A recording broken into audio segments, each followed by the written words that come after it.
And I, for one, cannot see that the atoms were that crooked between Ezra Pound and Paul Éluard, or Vachel Lindsay and Wyndham Lewis, or that the dialogue must have been very easy in spite of appearances between, say, Guillaume Apollinaire, Hart Crane, and Malevich.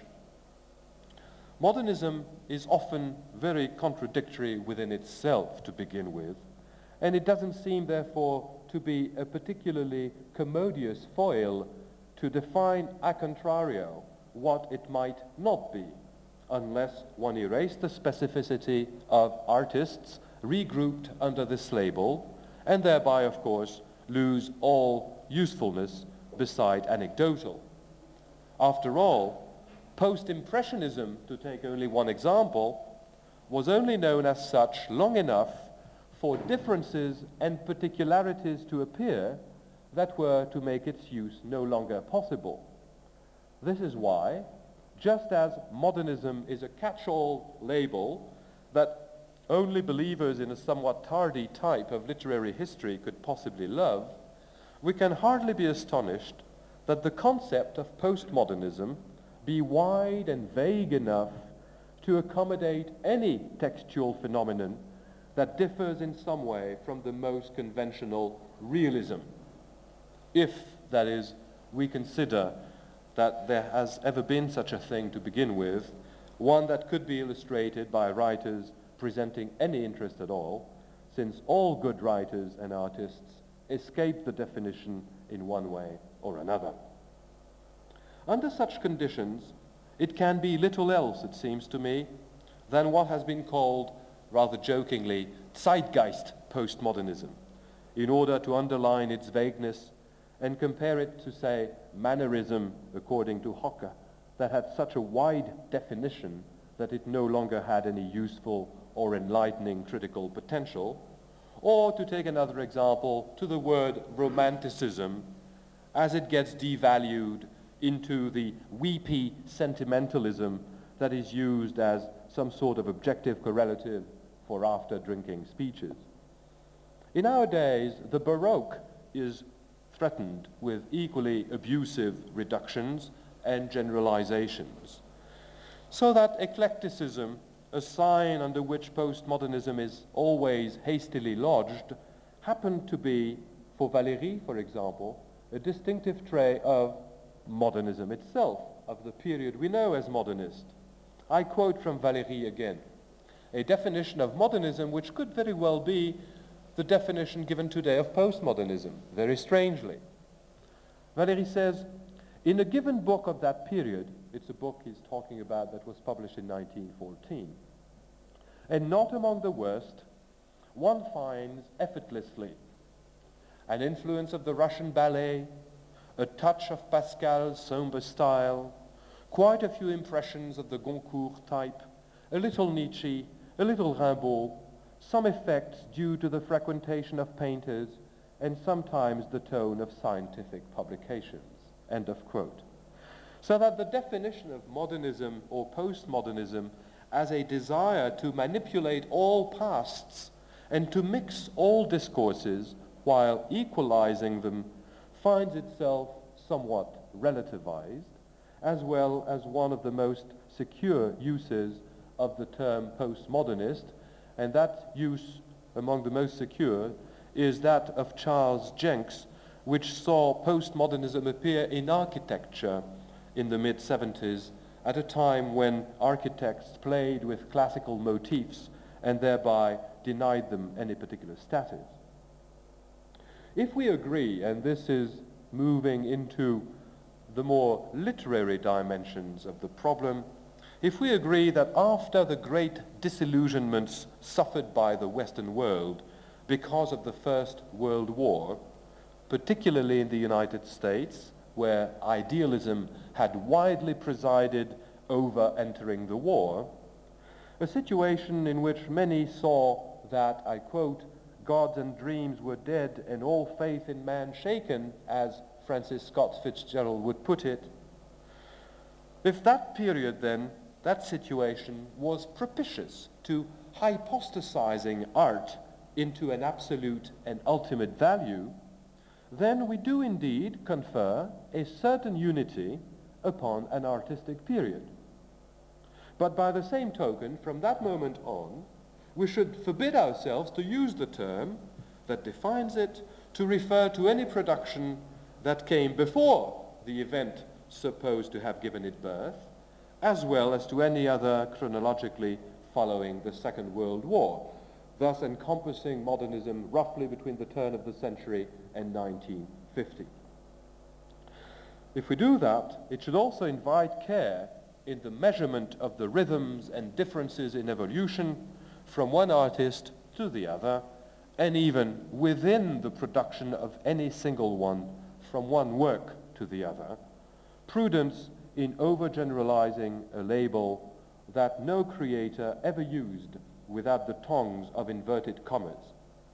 You will perhaps remember the smile with which the American novelist John Barth, in his essay on the literature of exhaustion, unduly considered by some as a sort of postmodernist manifesto, as it is far from being that, the way John Barth talks of postmodernism as a place where you are, I quote, either admitted to the club or clubbed into admission. Now, you will probably have understood already that I am not certain it is indispensable to explain the postmodern to children, not only because it would be disastrous to destroy the innocence of umpteen tow-headed ones in this field, but also because I would not mind it if some of these children eventually became interested in literature, and finally because I feel unable to despair over the future or the idea we entertain of it, and that helps one grow up. Probably more concerned by the mirth of little kids, as well as by the responsibilities that are ours, my friend Guido Almansi, an Italian critic, in a brief, facetious article entitled "The Postmodern Bean," also notes that postmodernity, I quote him, is a very entertaining intellectual find with which we can play for hours as long as we don't believe a word of it.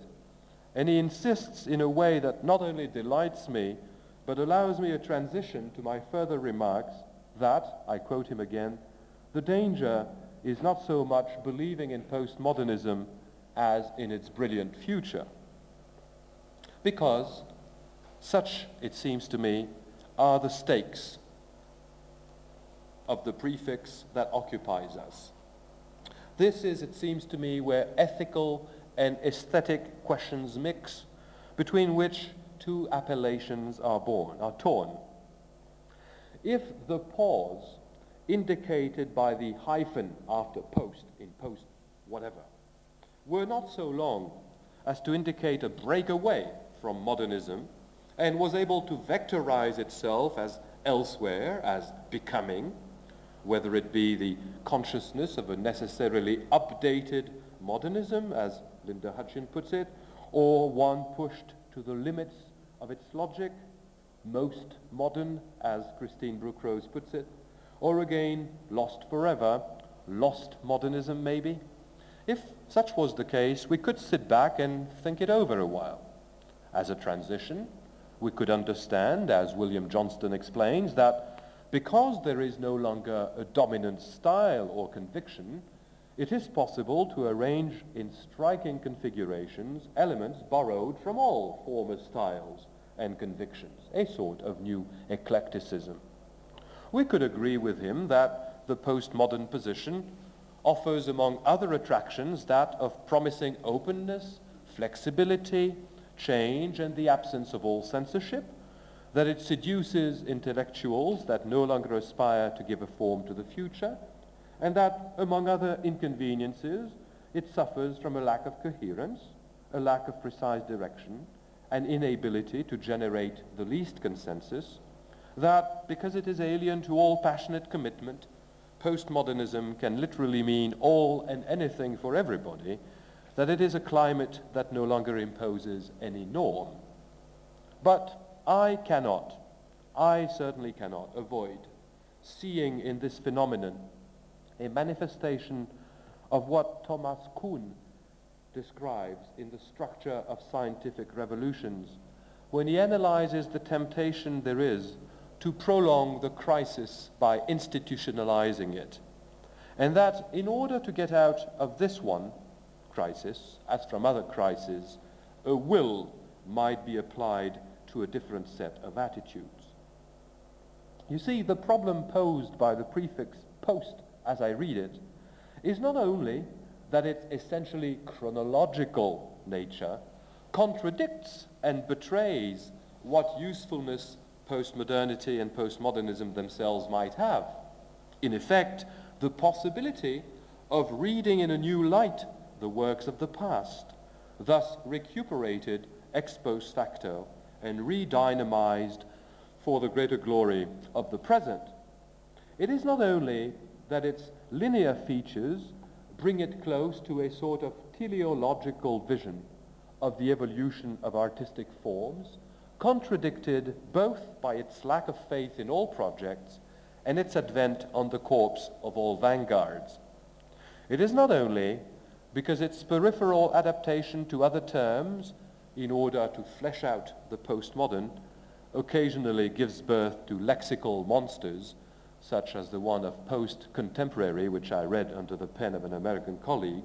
No, it is also and above all, as far as I am concerned, because of its vacuity and its self-complacent intransitivity, when we know that obviously any position that gets its name from what preceded it carries along with it a whiff of planned obsolescence. There is no shame, we're all there at some stage or another, in finding oneself in a transitory situation. There is no shame in wanting to explain it. Crises are normal, and they are fundamental to our growth. It may be more disputable to hang on to, or even wallow in the state of crisis. And even though I am far from claiming exceptional pedagogical gifts for myself, I would appreciate it if I could be granted that this way that the prefix post has of inviting us, so to speak, to back our way into the future does not encourage one to explain the postmodern to coming generations. The prefix post may not be designating anything other than a crisis of memory and imagination, a period that no longer knows how to invent its own future and contents itself with waiting for it, still proves capable of inventing the reasons why it should not dare invent. Wounded in its capacity to conceive the radically new, it deploys all its intellectual and sensitive energies to convince itself that it even escapes all ultimate relativization of its assertions and failures by historical perspective, and in order not to be judged in these terms, it not only delivers a radical critique of history, just one more meta-narrative among others, but having brought to light in a most positive way the fictional status of history, it does not even bother to follow its own rules by trying out upon itself the discursive move of its own fiction. Be things as they may, the end result consists in the evacuation of all dialectical vision. That is precisely the only violent poison which postmodernism and postmodernity cannot resist. What matters most is to keep the contradictions in place and to make sure nothing is attempted to overcome them. Linda Hutchin has understood this so well that she gives her last chapter entirely over to this question. If, she says, in such diverse fields as art, literature, research, advertising, and politics, postmodernism distinguishes itself by the fusion of previously incompatible styles, doctrines, and methods, this is because the hyphen that follows post settles one comfortably away from refusals and choices in a sort of soft consensus which is made possible by the abrasion of judgment and the relegation of all value to the reputedly shameful attics of elitism. In a sort of interval, a place where choices do not have to be made, and thus, as Daniel Oster puts it, consciousness goes from form to form, scattering on its periphery a mode of thinking that remains non-existent in the center. So discourses of truth are sent packing, which I think is excellent, but only to benefit a generalized relativism that does not threaten them, because it does not act otherwise and proclaims it is indeed ultimate itself. For Valéry, you may remember, modernism was the consciousness that it is impossible to relativize without loss. For postmodernism, it seems that one must relativize everything in order not to lose everything, if that means that relativism becomes some sort of an absolute. Please don't smile. Postmodernism wallows in its waiting station and raises a small voice that seems to tell us this century just won't end. In order to know where we're going, why don't we wait for the next? Or, I don't know where we're going, but we're not getting there. Behind this voice, I constantly overhear an infinitely more painful and pained one, moving and beautiful, that of the American poet Robert Lowell saying, "In our unfinished revolutionary now, everything seems to end and nothing to begin."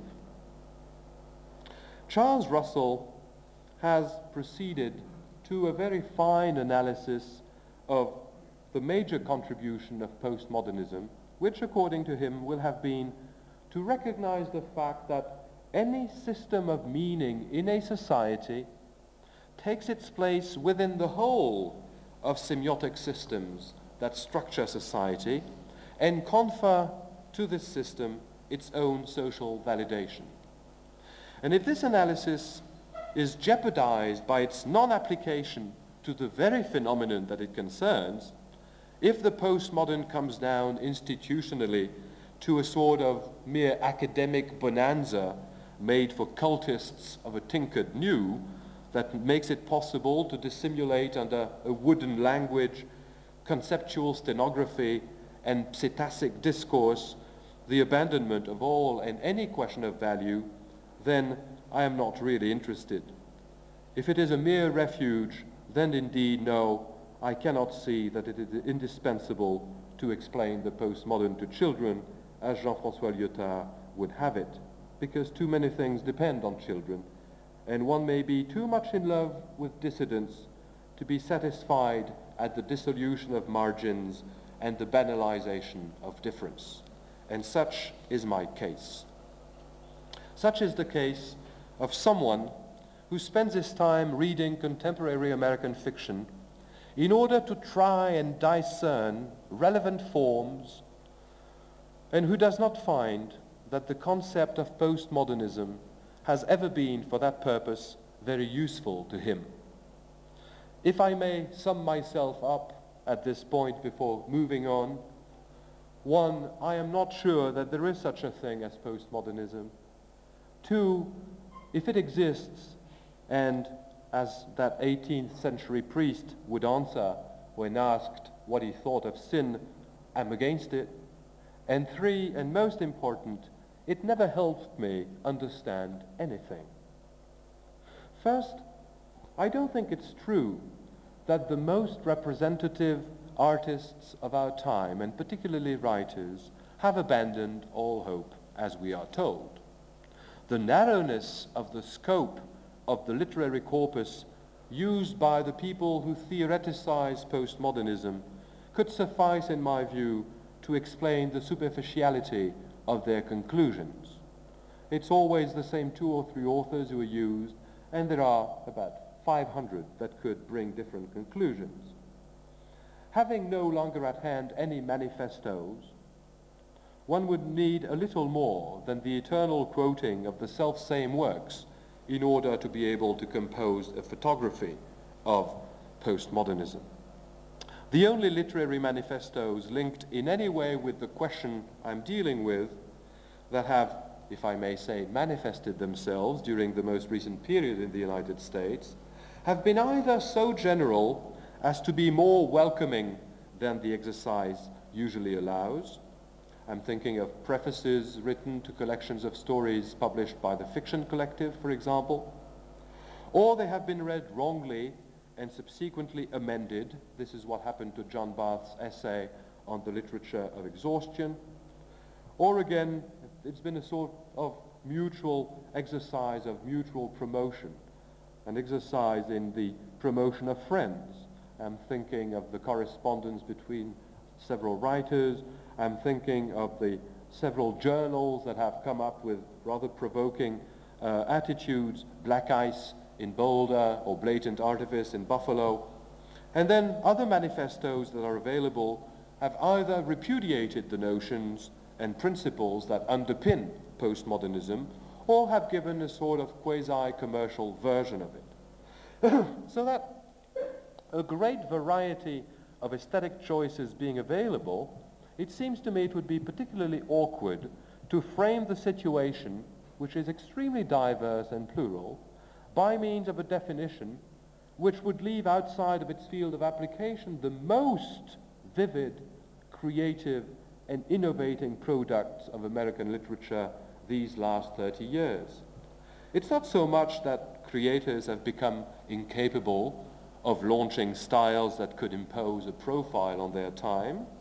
It's much rather that personalities are too numerous, too powerful, and that the hour has indeed come of a struggle opposing diverse modes of fictional arrangement.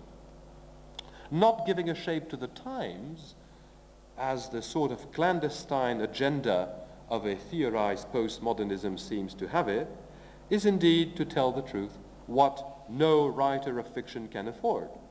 The acceptance of some sort of narrative or other is, of course, at the center of a writer's enterprise.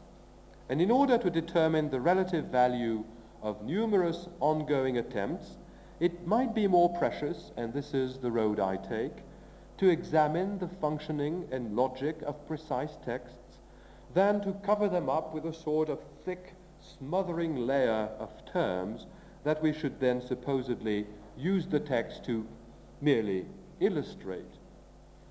Indeterminacy, loss of identity, entropy, death of the novel, all these hackneyed terms which are of no use when you analyze precise novels or precise stories, might as well be replaced with a close analysis of these texts, where it can be seen, it seems to me, that even when it is a matter of trying to adapt the most recently devised critical concepts, deconstruction or episteme or whatever, the critical treatment to which these terms are subjected brings us back tirelessly to hackneyed thematics and acquired most rapidly as heavy a positivist mode as that in which the myth and symbol school of the 50s and 60s lost all possible use.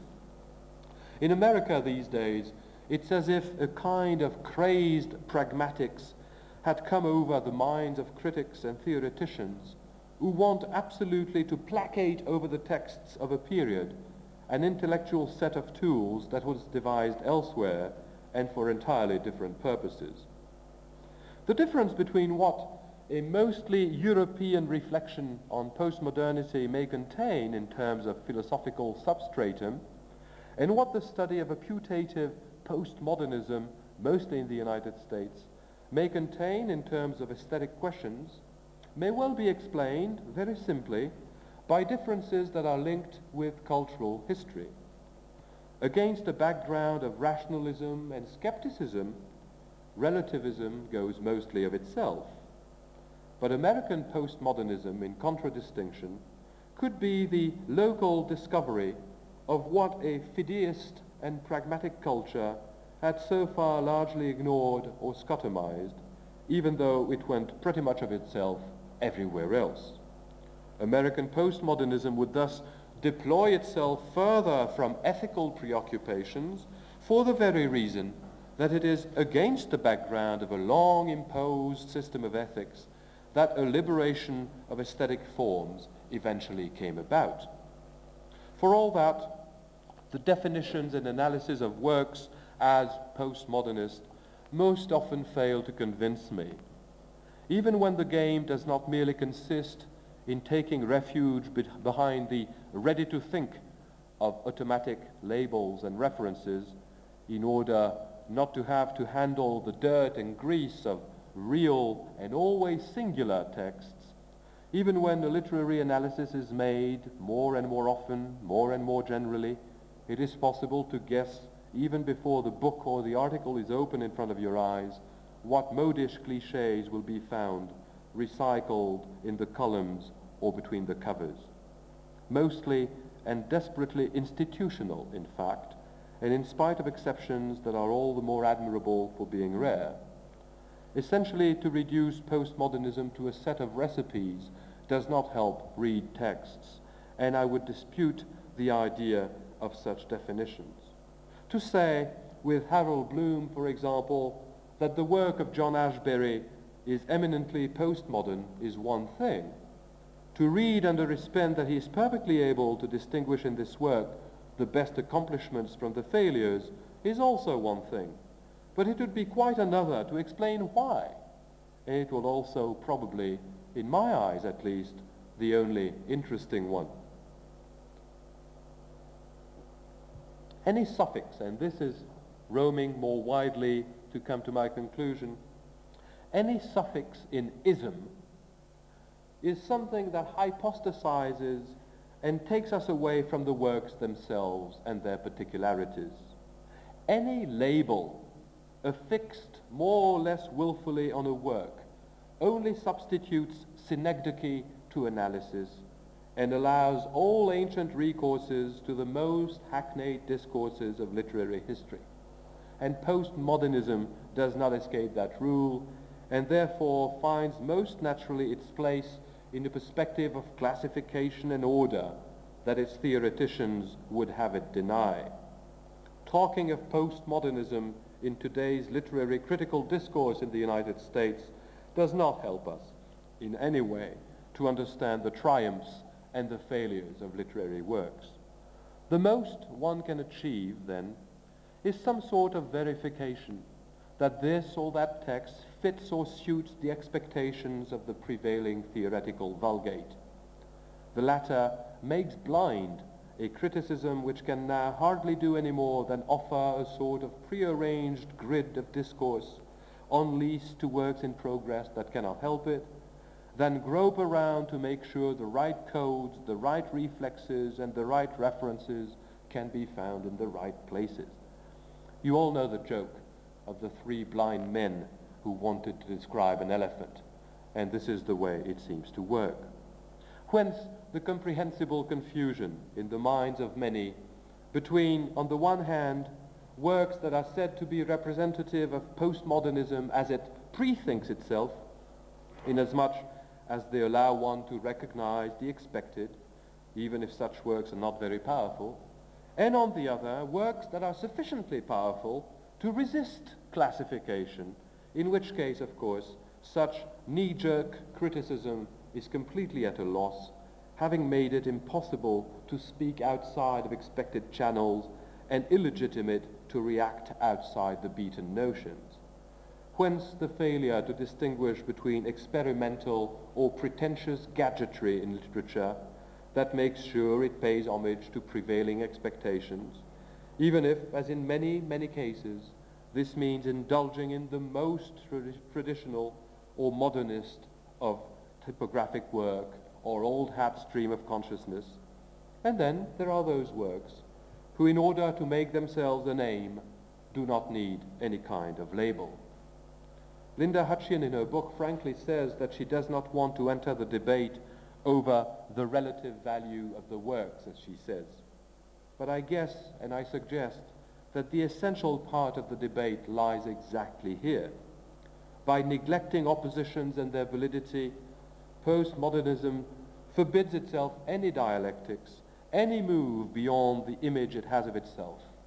By negating relative values, the criticism of postmodernism even forbids us all access to the specific quality of that image. Thus, practically no literary example chosen by Linda Hutcheon as particularly representative of what's new fails to evoke a more or less ancient precedent from Rabelais to Nietzsche, without it being even necessary to borrow from more recent works.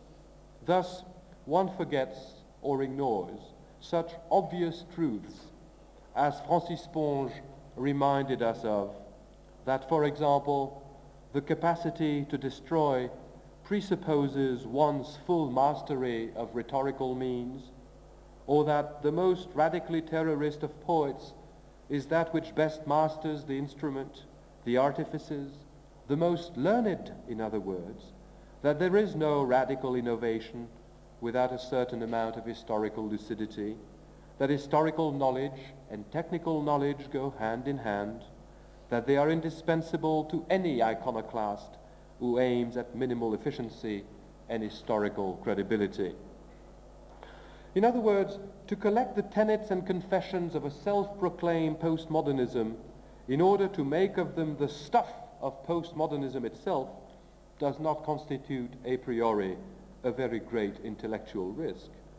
It would be one, however, to expose oneself to a few self-evident truths. For example, if Dr. Rowe or D.M. Thomas constitute in Linda Hutchion's eyes the most blatant examples of postmodernist poetics, which seems very doubtful to me, neither Stanley Elkin or Joseph McElroy or Alexander Theroux or Guy Davenport or Annie Dillard or William Gaddis or Grace Paley or Paul Metcalf, nor even, would you believe it, not Donald Barthelme, I quote haphazardly, and I omit a few dozen, find any place in Miss Hutchion's index. And if Samuel Beckett and William Gass appear fugitively, it is in order to designate them as inveterate modernists side by side with Kafka.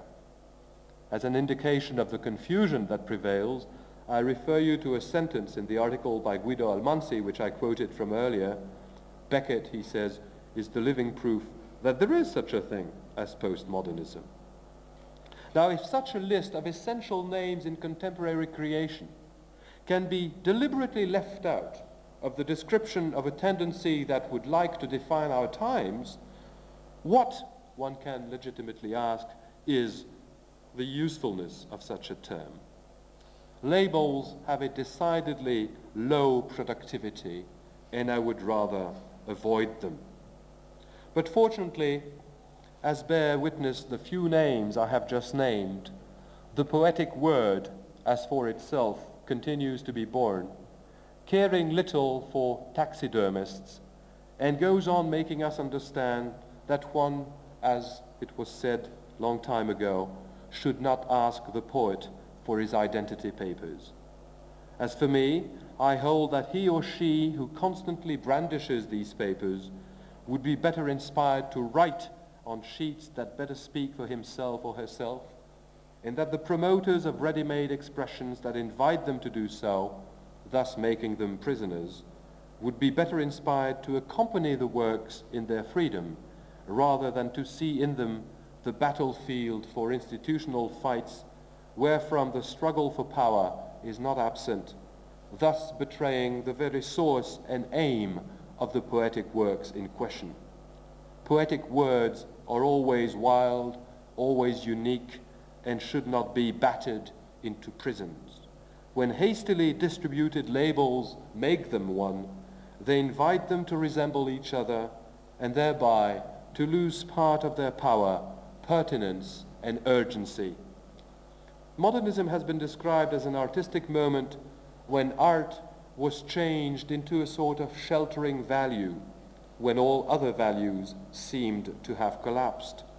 It is a sorry sight to me to see that the dominant use of the expression postmodernism invites one to see in what it subsumes the art of finding a shelter away from risky value choices.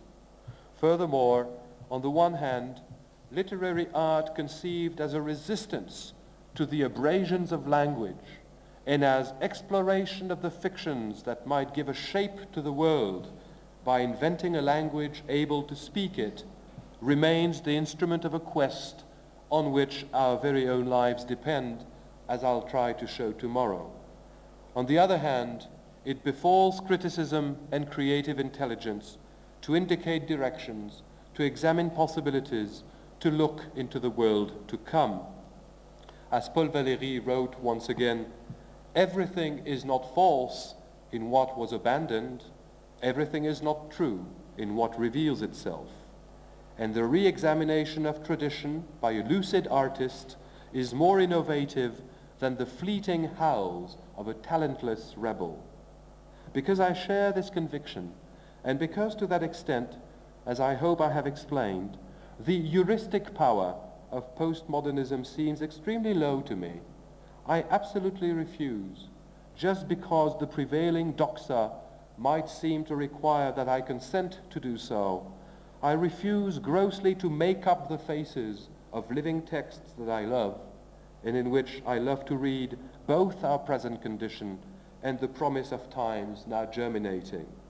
I still believe, as did one writer describing our world, our Babel, city upon city, continent over continent, a compressed and shrunk or stretched out world, bouncing like a new rubber ball, I still believe that, as he said, in our age of giant machinery and speed-shaped men, we need a little music.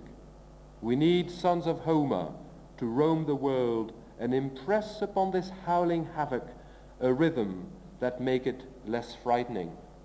His name was John Dos Passos. This was 1922, and he was still writing very well. Thank you.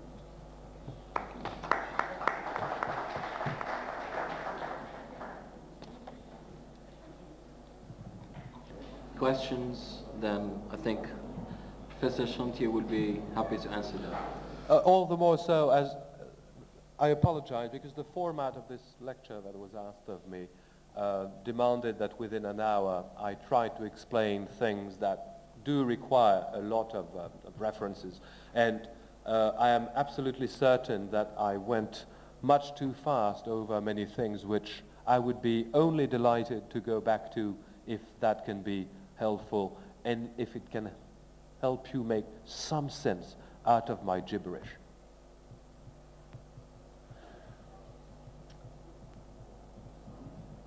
And by and large, you will have understood that this is the issue I address. Let me tell you why I started working on all this. Those are questions I suspected for a long time, because after all, some of these words we use to describe literary tendencies are so extraordinarily plastic and changing and shifty that you always have to be more precise than that. When you say, so-and-so is a realist, the next question is, what kind? So you're not very much further than you were. And there has been such an abrasion, if you wish, such a loss of meaning in many fundamental words of literary history. I'm thinking of, say, romanticism or symbolism or whatever, that these things have constantly to be redefined, recontextualized, re-explained, re-illustrated. So these questions were hovering in my mind for a long time as I was teaching, trying to determine and decide what was the best use of the time I was spending with my students. And then for 15 years, I worked on that book, and it was a practical question I had. There was no book at all on American fiction since 1960, and in French. And none in America either that tried to cover this in a general way. So what I was facing all of a sudden was this enormous mass of writings and books by very, very different authors. And it did not help me at all to use tags and labels to describe them and regroup them, because in a way, when you write the literary history of the present, so to speak, you are facing a contradiction. Huh? The literary history of the present is an aporia in many ways. So I had to ask myself how I was going to present this. How was I going to organize my material? And the debate for many, many years in my head was, am I going to give in to the demands of labels, or am I going to find another way? Now, in the bibliography of this book, I have about 400 authors, and that meant that I was examining something like 1,600 novels. Now, either I was going to choose 3 or 4 labels with ism in the end, you know, and then pour about a quarter of that batch in these boxes. And what I was saying, in fact, if I was doing that, was they're all the same. Whereas the reason why I was interested in each of them was that they were all different from everybody else. So I figured, okay, I don't have the moral right to do that in many ways, because what I'm going to do is paste a sort of poster on the back of each of these men and women, and then no one will read them. They'll have something to handle them by, you know. Who is so-and-so? He is an E.N.S. Okay, done, you know. And so really it was because my purpose was to make people read rather than think they knew that I refused to go into this. And this was part of the reasoning. I'm sorry to be a bit long in answering your question, but it's absolutely important in my mind. So that this led me to a number of very intense discussions and debates with American friends with whom I was in total disagreement. And they were people who had usually been writing on some of the authors I was approaching, and they were all categorizing and, you know, putting on the machinery of postmodernism and so forth. So I decided I'd make a clean breast of it and say, look, I'm not going to play that game. I'm going to talk about people in another way. And the way I found, and I'll come to answer your question in the end, forgive me, was to devise a certain number of questions that any writer writing today must face. Questions that had to do with mental categories, with technical problems. How does one relate to history? How does one relate to culture? How does one relate to voice? How does one relate to the media? How does one relate to a number of things like this? And then I used these notions as filters, so to speak, and I poured my authors through that. And some of them dripped down, some others remained in the filter. And then I pour again in another filter. And I had these chapters built like this. And I hope this way I would not block them in any single space. Actually, I had a discussion that began to be rather violent with my publisher, because eventually I wanted to leave out all the proper names out of that book. Because it seemed to me that this was not going to be a guide, it was going to be a sort of meditation on what a writer does nowadays. And then I gave in, and I have a sort of index. So if you want to look up somebody, you have to look up that person in about 20 places. You won't find that person imprisoned in one single little case, little box. Right? And this is really what I felt morally compelled to do, because I was dealing with living people. And when you deal with a living writer, what right have you to imprison him or her forever in one little box, whereas perhaps the next book he or she will do will be completely different? So I figured this was the only moral choice I had, but this leaves the question you pose intact.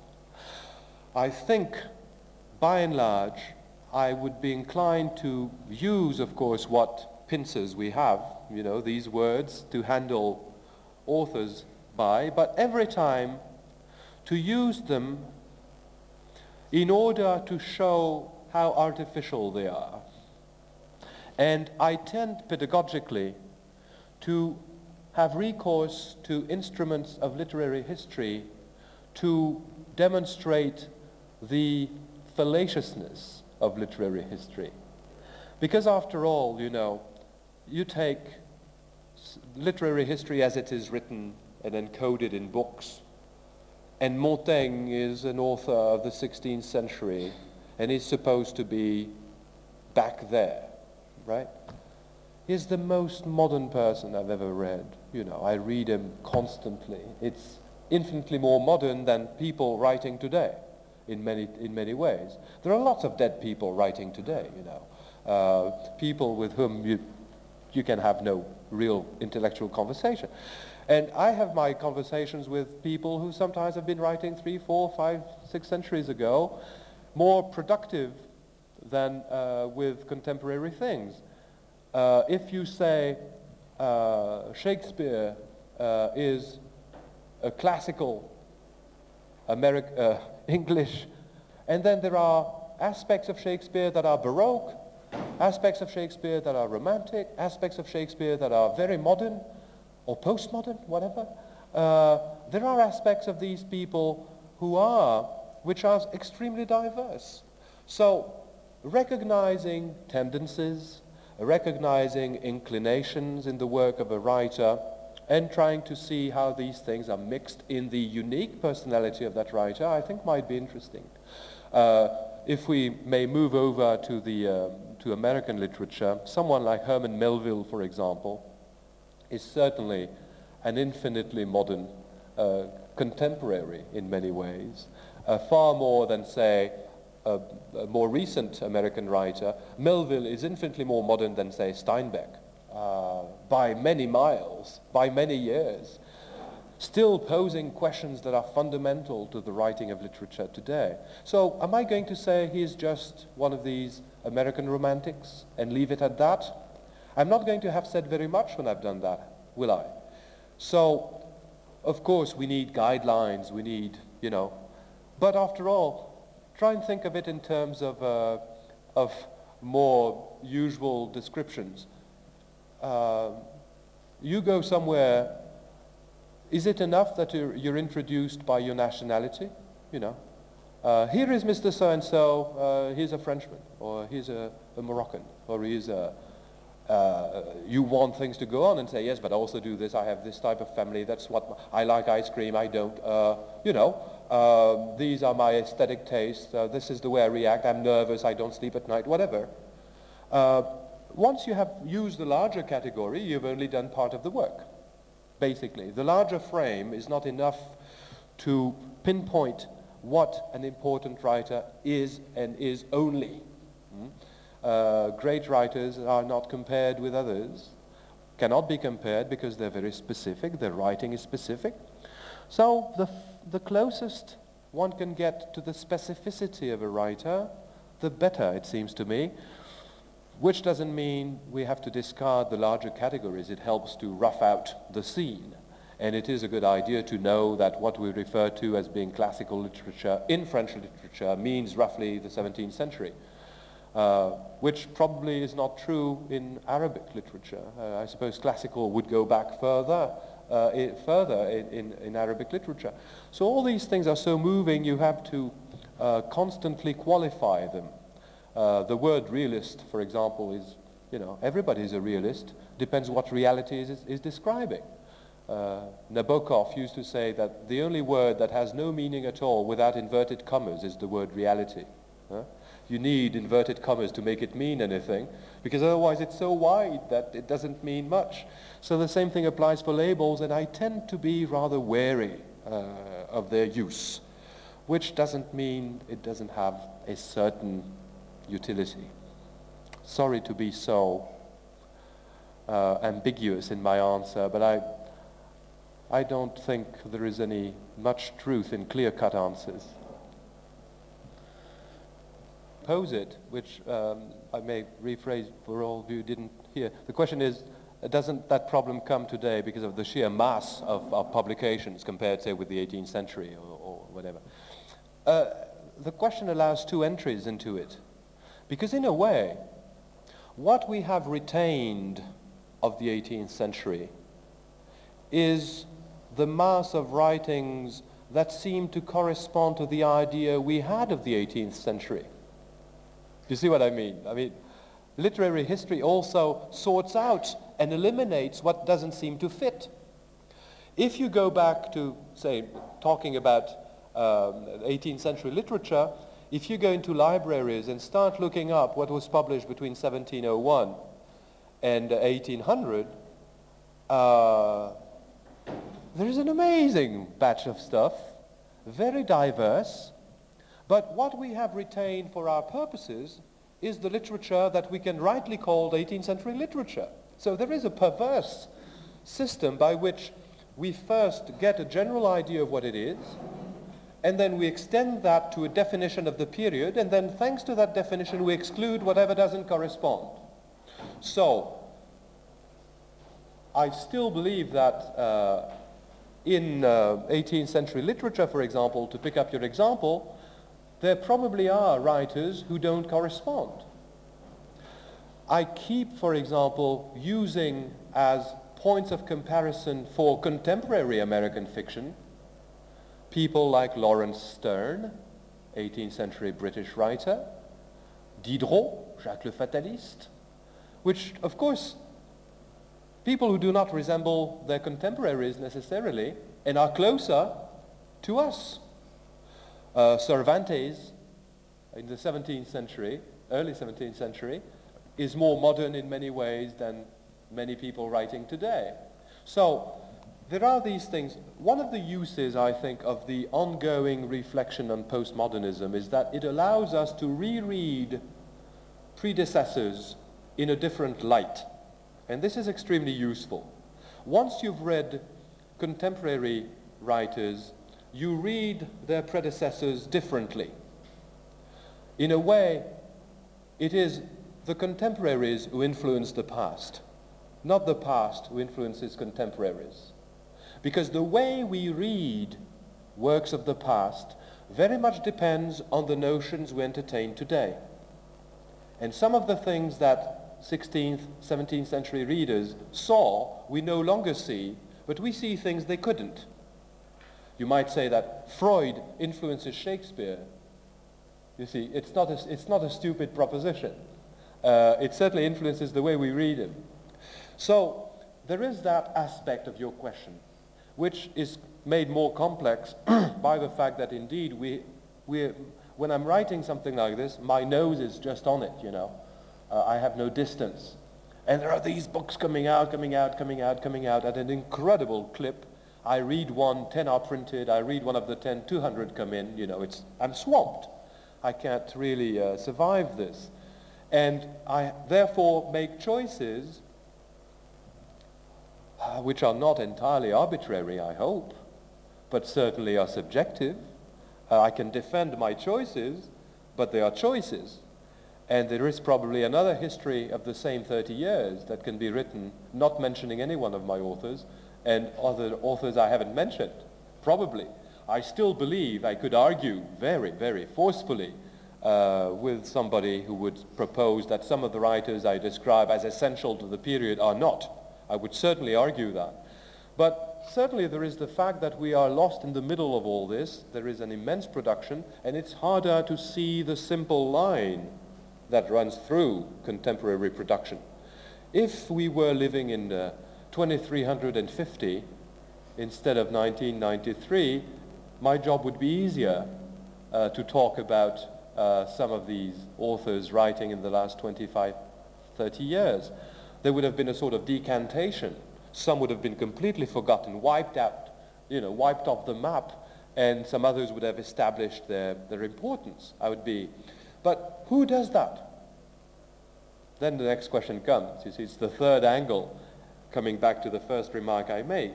Somebody must take responsibility for saying, look, there is all this. On the whole, I think this person is more important than that other person for the following reasons. And it's a responsibility somebody must take. I sometimes envy my colleagues who work on literatures of other centuries because they don't have to read all the stuff I have to read, that comes out every day. They have a nice, clean, closed corpus. But then what they have to read and I don't have to read is commentaries. 25 books a year coming out on Dryden, or 500 on Shakespeare, which they have to read to keep up with the criticism. Whatever I write on, there is nothing practically. There is a few. I have a dozen friends in the United States who have the same interests I have, a dozen in Europe, and it's a very small club in many ways because no one wants to get his hands dirty. And it's really a matter of getting one's hands dirty. I have to make choices sometimes when I'm asked to write an article on somebody about whom nothing's been written. I have to make decisions and you know, take responsibility for qualifying that work, finding the words that will give some sense of an image of that person, and then the next person who writes will react to whatever I've said, and the chain is on. But this is obviously a situation, writing about the present, which a literary historian of other periods doesn't have. And I suppose it's a different job to a certain extent. I find it more exciting. I find it also rather frightening. And it requires precisely the sort of meditation, I think, which I entertained in this paper. What are we doing? In the name of what are we doing it? What is the right we have to classify people like this? It's fairly simple when time has done its work, you know. And then you can always have revisions of literary history. There are lots of justly forgotten authors. There are also lots of unjustly forgotten authors. Sometimes they surface, a new one who hasn't been read for years and years is being read again, and one discovers an amazing text. Possibly because we are finally in a position to read that text. It was impossible to read it well before. These things are very mysterious, but writing literary history in the present is obviously a different task and entails different sets of responsibilities, different types of work, and different types of effort. The elimination hasn't been done yet, so you have to be instrumental. And I have to say, not only I love this particular writer, but this seems to me to be awful. And saying that is not easy, because you have to qualify it, because you can have the man on the phone tomorrow, you know. I've written things on, I write only on living writers, and I get into all sorts of human trouble. People won't speak to me, people call me names. It's not comfortable, and some people whom I like humanly, if I have to say the writing is not as good as it used to be, they hate me all of a sudden. I'm just doing my job, for heaven's sake, but it can be a little bit touchy. They're alive and well and kicking, you know. It's the difference. There are all sorts of, this is where you realize the incredible pressures that can be brought to bear upon you in terms of sheer power. I mean, it is extremely difficult to defend, as I do very often, unknown writers who've published invisible books in small presses, you know, and to say this is the literature that counts and that will be remembered. Whereas meanwhile, piles and piles and piles of a bestseller, you know, are somewhere being pushed by all the money in the world. And you have, and I have to say this is not good. I mean, you know, this millions of copies are selling, but this is trash. What will matter in the end is this thing published in 350 copies by some nincompoop press in Wisconsin, you know. And the pressures, of course, are enormous. It is not very well received to put down the glory of the moment and to say, for example, well, I don't want to name names, but I tend to take positions that are not very pleasing to a certain number of people who would like to be canonized in their own lifetime, have already been canonized by commercial ways, and detest it when somebody gets up and says, look, you don't write so well, and there is this little unknown person out there who's doing a much better job than you're doing, except it won't sell because it's a little bit more complicated, a little bit more serious, a little bit ahead of its time, whereas you're just writing whatever anybody would expect. And these sort of dilemmas are, and I think they are important, these things to be said, you know, after all, making sure that this unknown person gets at least a couple of advocates that will, I routinely will buy 50 copies of a book, you know, with my own pennies to send to people, because this stuff has got to spread. It's too important. If you don't talk about it, if you don't make it known, the forces of the market are such that these people are wiped off the map, you know, wiped off the face of the earth in 3 months. A book that is not talked about is wiped off the shelves, commercially speaking. The shelf life of a book in America now is 3 months. If nothing's happened in 3 months, it's gone. You'll never hear of it again. And in this particular book, I really praised, there are 2 or 3 writers whom I'm utterly in love with. And apparently I did fairly a good job of defending them, because friends called me, okay, that sounds interesting. Where can I find the book? I said, you can't. It doesn't exist anymore. I have a copy at home. And if you come to my home, I'll give you tea and coffee for days if you want to read it. It will not leave my house, because if you lose it in the train, it's gone. You know? So there are these weird situations where you have to defend stuff that's not even on the market anymore, which eventually gets reprinted if you talk enough about it, or the writer publishes a new one that gets talked about, so they reprint the past ones. Otherwise, after 3 months, they pulp it in Puerto Rico, you know, in mountains of trash. Terrible. Maybe one last chance, right, to say this person is postmodern, or this person is modern. And I think at the beginning you were talking about Hegel and his notion of romanticism, right? If my memory serves me right, he divides the literary history into 3 periods. Is classical, is symbolic, and romantic. The Greeks, the Egyptians, and then the Romantics, and he calls that. Those are romantics. They are modern because they came up with something new. You mentioned Lawrence Sterne, and I can remember the title only vaguely, but correct me if I'm wrong. He wrote Family, Sex, and Marriage in England.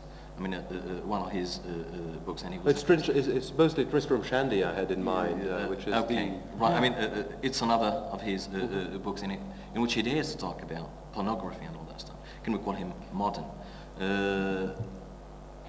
You talked about people who are modern even before the creation of the notion of modernism. I was thinking of authors like William Hale White, for example, Clara Hopgood and Catherine Furze. I was thinking of Thomas Hardy's Tesla D'Urberville's. I mean, Narcissus says she was under the shock of modernism. I mean, if your problem is the fact that you don't want to corner people, and this is your problem with those labels, can you, first of all, is this reason enough to deny them or to discard them? I mean, you have partly answered that earlier on. And second, can't you limit? For example, can we bring down modernism to its simplest definition and say whatever is new is modern, and then you work within that framework? Well, it's 2 questions in one also, because it's not only, I wasn't in the paper I read, I was not only disputing the validity of the labels modernism and postmodernism as such. I was doing that, saying that I cannot see that the immense variety of these writings can be encompassed within this very simple word. Secondly, I was trying to demonstrate that anyway, even if we take them seriously, they don't hold water. The definitions don't hold. But to come back to your remark, it's a useful thread. But any writer worth his salt, whatever the period, whether it's back in Egyptian times or next week, is doing something different. And there are these hackneyed notions, the death of the novel and so forth. John Barth has made a very funny catalogue of quotations going back to 3000 BC. An Egyptian scribe who writes to a friend, everything's been written, it's no use to go on, all the sentences have been written, and this is 5,000 years ago. And then you move on through the 17th century, and Johnson writes to another friend, Gray's dead, Fielding's dead, Richardson's dead, there is nothing to look forward to. It was the end of everything. Every 10 years somebody comes up and says, okay, now it's finished, it's all been done, folks. And this goes back a few centuries, So there is always someone who comes up and does something new. It's not always recognized as such at the time, it's not always visible as such, Certainly what we do, the reasons why we keep reading writers of previous centuries is not for, you know, what they lived through, it's what remains that is valid for us. And this often appears only very late after the fact. We are the worst people to read our contemporaries in a way because we think we know what they know. So we only recognize what we recognize in the text. Whereas, of course, what they're doing is probably what we don't see now because we're blinded by their proximity.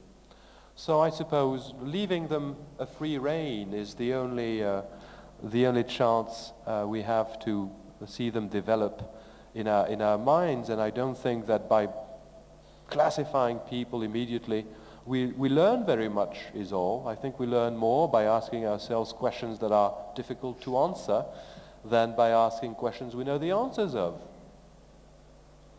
You know, Gertrude Stein, when she died, was on her deathbed and she said, now I know the answer. I've forgotten what was the question. I think we got from the Department of English and from the Department of French. We would like again to thank Professor